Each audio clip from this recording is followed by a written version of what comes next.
Assalamualaikum warahmatullahi wabarakatuh. Halo semuanya, perkenalkan saya Alisa Zarwanda dan Kaila Nazila ingin mempresentasikan tugas Bahasa Indonesia mengenai materi cerpen. Di sini ada daftar isi, yang pertama ada pengertian, yang kedua ada struktur, yang ketiga unsur intrinsik, yang keempat unsur ekstrinsik, yang kelima nilai-nilai. Yang pertama ada pengertian. Cerita pendek atau cerpen yaitu kisahan pendek yang kurang dari 10.000 kata yang memberikan kesan tunggal yang dominan dan mengusat diri pada satu tokoh dalam satu situasi atau pada suatu ketika. Yang kedua ada struktur cerpen. Yang pertama ada abstrak, merupakan gambaran awal cerpen yang bersifat opsional, yang artinya boleh ada, boleh tidak ada. Yang kedua, ada orientasi yang berisi pengenalan tokoh dan latar-latar. Yang ketiga, komplikasi, yaitu bagian alur, kejadian, tahap peristiwa dalam cerpen. Yang keempat, ada evaluasi, yaitu bagian cerita yang ditandai dengan konflik yang mulai diarahkan pada pemecahannya. Yang kelima, ada resolusi, yaitu bagian cerita ketika konflik sudah terpecahkan. Yang keenam, ada koda, yaitu bagian akhir cerpen yang menyuarakan pesan moral yang bersifat opsional.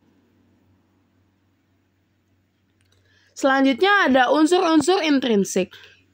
Yang pertama ada tema. Tema yaitu sumber, gagasan, ide, cerita atau gagasan pokok yang dikembangkan menjadi cerpen.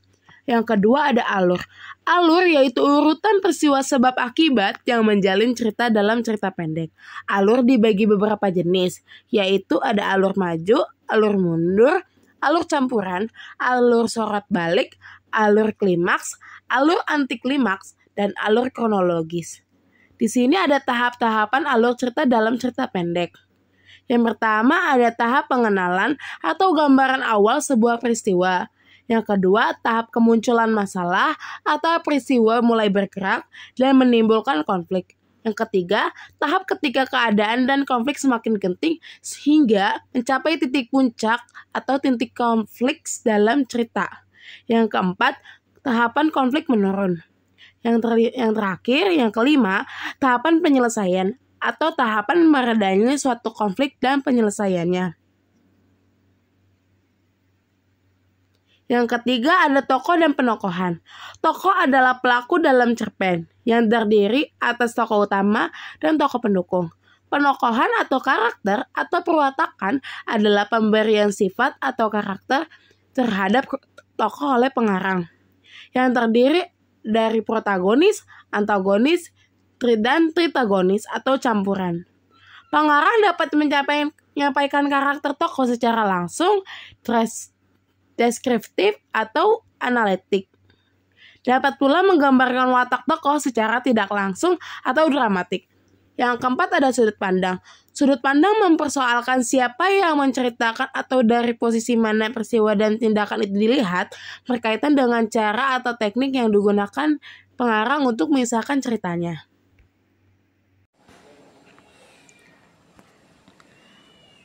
Macam-macam sudut pandang.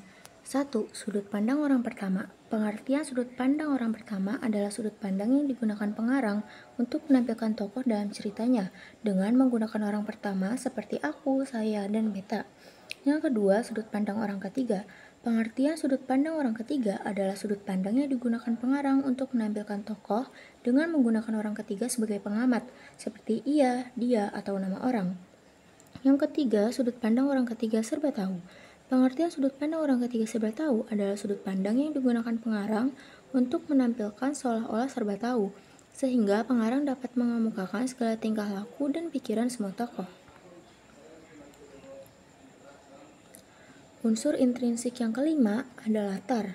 Latar berupa waktu, tempat, dan suasana atau keadaan sosial yang digunakan pengarang untuk menyusun cerpen. Yang keenam, gaya bahasa. Gaya bahasa merupakan cara pengarang memanfaatkan berbagai aspek, kekayaan, dan kaidah kebahasaan dalam cerpen untuk memperoleh efek-efek tertentu, ciri, dan cara khas dalam menyampaikan pikiran dan perasaannya. Bersifat konotatif, kata kiasan atau bukanlah makna yang sebenarnya. Tujuannya membuat cerpen menjadi lebih indah, menarik, dan mampu membangkitkan emosi pembaca. Yang ketujuh, amanat. Amanat merupakan pesan moral yang terdapat dalam cerpen. Amanat dapat disampaikan secara tersurat dan tersirat. Selanjutnya ada unsur-unsur ekstrinsik. Unsur-unsur ekstrinsik merupakan unsur-unsur yang berasal dari luar cerpen, diantaranya sebagai berikut. A. Latar belakang penulis, merupakan unsur yang mendorong pengarang untuk menuliskan cerita. B. Latar belakang masyarakat, yaitu kondisi di masyarakat yang mampu memengaruhi pengarang menulis cerpen. C. Situasi sosial ketika cerpen dibuat. D. Sikap pengarang, misalnya mengangkat peristiwa sejarah yang terjadi di Indonesia. Ada pengarang yang bersifat pesimis, penuh kemarahan, dan apatis.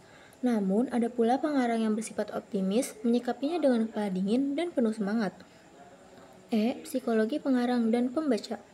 F. Keadaan lingkungan pengarang.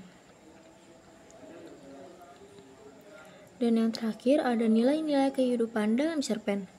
Nilai-nilai kehidupan dalam cerpen merupakan hal-hal yang berharga dalam cerpen.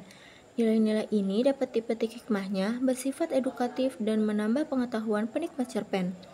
Nilai-nilai kehidupan yang dapat dijumpai dalam cerpen antara lain sebagai berikut. A. Nilai sosial berkaitan dengan tata laku hubungan antara sesama manusia kemanusiaan. B. Nilai budaya berkaitan dengan pemikiran, kebiasaan, dan hasil karya cipta manusia, perbuatan baik, tingkah laku, dan kepribadian. C. Nilai religius berkaitan dengan agama atau kepercayaan. D. Nilai humanistik berkaitan dengan kemanusiaan. E. Nilai estetika adalah nilai yang berkaitan dengan keindahan atau ketepatan pelukisan dan kesesuaian antara bentuk dan isi. Sekian pemaparan materi dari kami, kurang lebihnya mohon maaf. Terima kasih. Wassalamualaikum warahmatullahi wabarakatuh.